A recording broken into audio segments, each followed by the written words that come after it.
রায়েরবাজার বধ্যভূমি স্মৃতিসৌধে শ্রদ্ধা জানাতে জড়ো হয়েছে বিভিন্ন রাজনৈতিক দল, সংগঠনের নেতাকর্মী সহ সর্বস্তরের মানুষ এবং সেই খোঁজ খবর রাখছেন সহকর্মী পার্থ সঞ্জয় যুক্ত হচ্ছেন আমাদের সঙ্গে।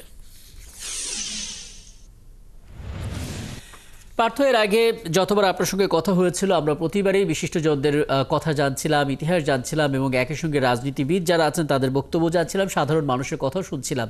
আপনি সাংস্কৃতিক সংগঠন কাউকে দেখেছেন কিনা, তাদের প্রতিনিধিদের কারোর সঙ্গে কথা হয়েছে কিনা, বিভিন্ন শিক্ষা প্রতিষ্ঠানের যে উপস্থিতি সেটি কিছুটা কম চোখে পড়েছিল এর আগে সংবাদ সংযোগগুলোতে, সেটার সংখ্যা বেড়েছে কিনা, কি চলছে এখন পার্থ?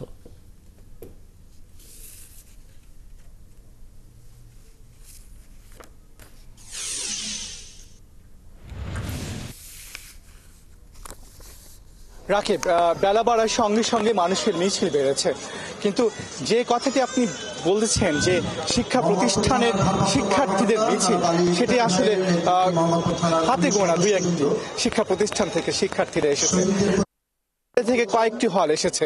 প্রতি বছর প্রতিটি হল যেমন আসে সেটি আমরা চোখে পড়েনি। এবং একই সঙ্গে আমি সাংস্কৃতিক সংগঠনের কথা জানতে চেয়েছেন। আমরা উদীচীকে দেখেছি, আমরা বাম রাজনৈতিক দলগুলোকে দেখেছি, ছাত্র ইউনিয়নকে দেখেছি, আমরা কমিউনিস্ট পার্টিকে দেখেছি, বাসদকে দেখেছি এবং একই সঙ্গে বিএনপির বিশাল মানুষের স্রোত আমরা দেখেছি।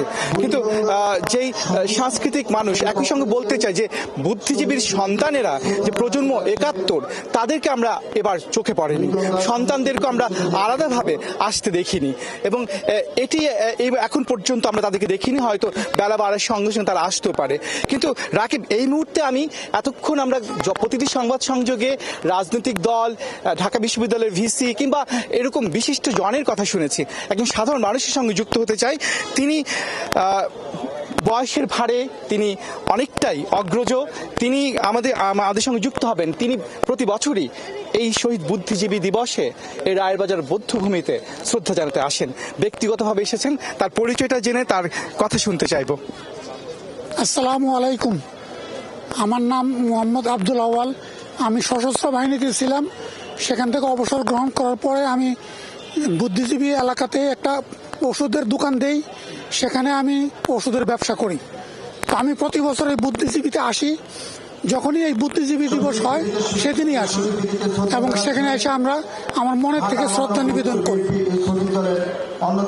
আমি এখন অবসরপ্রাপ্ত, আমি একজন পেনশনার।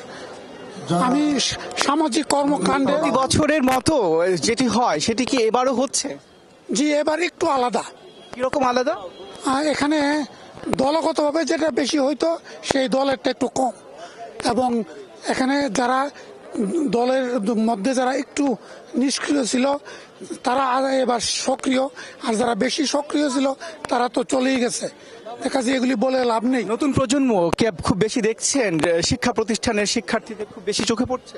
অবশ্যই এখানে যারা আছে তারা নতুন প্রজন্মের এবং নতুন এই তরুণ বয়সের। অনেক ধন্যবাদ।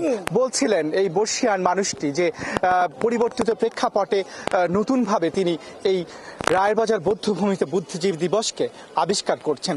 রাকিব, এমনই আসলে বেলা বাড়ার সঙ্গে সঙ্গে মানুষের স্রোত বাড়বে, রাজনৈতিক দলগুলো আরো আসবেন। নিশ্চয়ই পরবর্তী সংবাদ সংযোগে আরো একবার যুক্ত হব। রাকিব, অনেক ধন্যবাদ পার্থ সঞ্জয়। নিশ্চয়ই পরবর্তীতে কথা হবে। সহকর্মী পার্থ সঞ্জয় আমাদের সঙ্গে যুক্ত হয়েছিলেন।